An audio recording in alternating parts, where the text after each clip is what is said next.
Parmi les 12 fils de Jacob, pourquoi Dieu a-t-il choisi justement Juda, un homme qui a trompé, vendu son propre frère et s'est même impliqué avec sa belle-fille, pour devenir l'ancêtre direct du Messie? La vérité, c'est que ce choix défie notre logique humaine, brise les attentes religieuses et révèle une stratégie divine que peu comprennent. Si vous avez toujours pensé que le plan de Dieu suit uniquement des chemins bien ordonnés, préparez-vous à une surprise. Car à la fin de cette vidéo, vous découvrirez le secret caché depuis des siècles sur la tribu de Juda et pourquoi Jésus devait naître de cette lignée.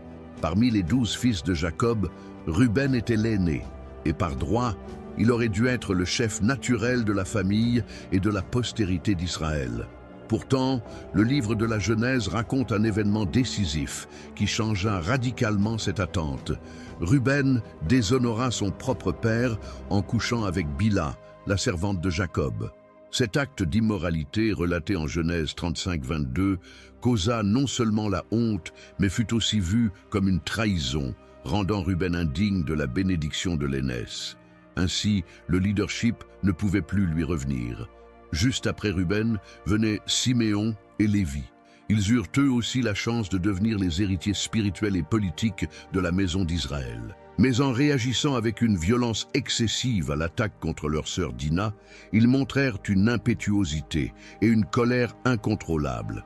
Ils trompèrent les hommes de Sichem, les forcèrent à se faire circoncire sous un faux accord, puis les tuèrent sans pitié. Genèse 34 détaille cet épisode qui causa une grande colère chez Jacob, compromettant ainsi l'avenir spirituel et le leadership de ses tribus. Ces événements posent une question cruciale. Si les 3 fils aînés étaient disqualifiés, qui prendrait alors la tête parmi les frères? C'est dans ce vide d'autorité et de dignité que surgit Juda, le 4e fils de Jacob avec Léa. Au début, Juda est aussi un personnage ambigu, avec des choix contestables, comme la proposition de vendre son frère Joseph aux Ismaélites. Mais c'est justement cette décision qui change le cours de l'histoire.